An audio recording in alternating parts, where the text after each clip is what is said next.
చాలా కాంపిటేటివ్ ఎగ్జామ్స్లో ఆల్జీబ్రాకి సంబంధించి ఈక్వేషన్స్ ఇచ్చి ఎక్స్ ఆర్ వై లాంటి ఎక్స్ప్రెషన్స్ వాల్యూస్ ఫైండ్ చేయమని చెప్తాడు. అలాంటప్పుడు ఏం చేస్తారంటే చాలా మంది ఈక్వేషన్స్ ఉంటాయి కదా, చాలా పెద్ద ప్రాసెస్ పడుతుంది అని చెప్పేసి వదిలేస్తుంటారు. కానీ చాలా ఈజీ అండి. దీనికి 2 టైప్స్ ఆఫ్ మెథడ్స్ ఉంటాయి. ఫస్ట్ ఏంటంటే ఇక్కడ ఇచ్చిన వాల్యూస్ చిన్నవైతే కనుక సబ్స్టిట్యూషన్ మెథడ్ అండి. సెకండ్ మెథడ్ వచ్చేసరికి ఫార్ములా మెథడ్ అండి. ఇది ఇక్కడ మనకి ఎక్స్ ప్లస్ వై వాల్యూ కొంచెం పెద్దగానే ఉంది కూడా ఫార్ములా మెథడ్ యూస్ చేద్దాం. ఒకసారి ఫార్ములా మెథడ్ ఒకసారి మనకి ఇక్కడ మీరు ఒకసారి మనకి క్వశ్చన్ ఏమి ఇచ్చాడు చూడండి. X plus y equals to 25 అన్నాడు, ఎక్స్ వై ఈక్వల్స్ టు 4 అన్నాడు. Then the value of x square plus y square అంతా ఫైండ్ చేయమన్నాడు. మన ఎక్స్ స్క్వేర్ వై స్క్వేర్ కావాలంటే మనం దీన్ని మామూలుగా అయితే హోల్ స్క్వేర్ చేద్దామండి. హోల్ స్క్వేర్ చేస్తే ఒకసారి మనకి ఇచ్చిన ఈక్వేషన్ ని మనకి ఏమి ఇచ్చిన ఎక్స్ప్రెషన్స్ ఒకసారి x plus y equals to 25 అన్నాడు, ఎక్స్ వై ఈక్వల్స్ టు 4 అన్నాడు. ఎక్స్ ప్లస్ వైని హోల్ స్క్వేర్ చేద్దాం మనం.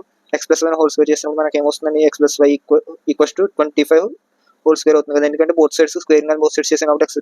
సో దెన్ నెక్స్ట్ ఏమవుతుంది, x square plus y square plus 2xy కదండి అవుతుంది. దెన్ ఎక్స్ 25 అంటే ఎంత 625 కదా, 25 స్క్వేర్ అంటే then x plus y equals x square plus y square plus 2xy అంటే xy మనకి వాల్యూ 4 ఇచ్చాడు కాబట్టి 2 into 4 అవుతుందండి. 2 into 4 అంటే 625. Then x square plus y square ఏమవుతుంది మనకి ఇటు నుంచి వెళ్తే మైనస్ అవుతుంది కాబట్టి 625 నుంచి 8 తీసేస్తే ఎంత అవుతుంది మనకి 617 వస్తుంది.